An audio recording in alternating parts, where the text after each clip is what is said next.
To the world, George Harrison was the quiet, spiritual Beatle, deep-thinking, peaceful, and often overshadowed by the larger-than-life personalities of John Lennon and Paul McCartney.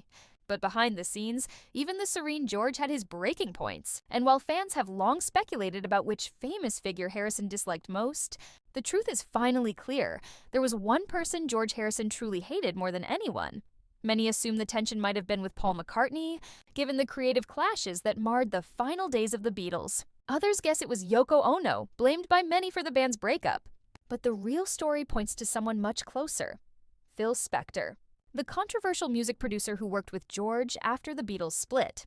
Phil Spector, a genius of layered orchestration, was brought in to produce George's landmark solo album, All Things Must Pass, in 1970. Initially, the collaboration seemed promising. Harrison admired Spector's work with artists like the Ronettes and the Righteous Brothers. But George soon realized the partnership was more conflict than creativity. Spector, notorious for his erratic behavior and egotistical control of sessions, began to dominate the production with heavy orchestration and choir-backed arrangements. George's original vision, raw, spiritual, guitar-driven, was becoming buried in lush wall of sound layers. Harrison, a firm believer in musical authenticity, was frustrated but remained calm in public, as he often did.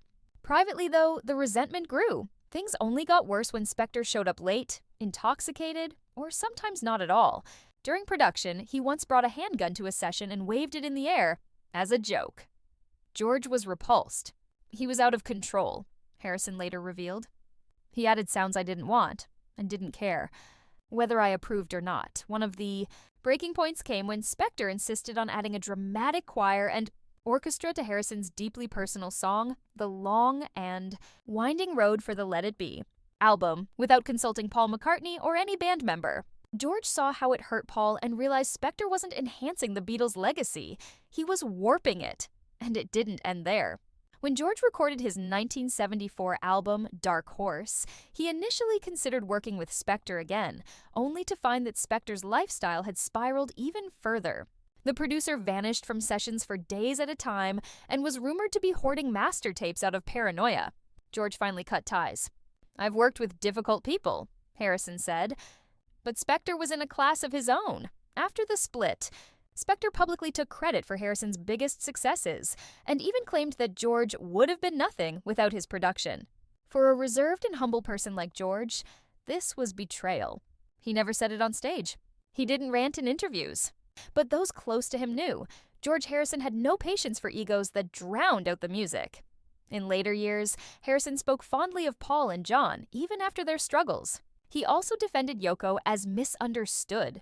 But when asked about Spector, his answers were curt, dismissive, or non-existent. When news broke of Spector's 2009 conviction for murder, George's friends confirmed he had long believed Spector was a danger to himself and others. George Harrison wasn't a man of hatred, he was a man of truth. His hatred for Spector wasn't born from jealousy or rivalry, it was born from seeing music, the thing he loved most, treated without respect, integrity, or soul. And for a Beatle who believed in love, truth, and simplicity, that was unforgivable.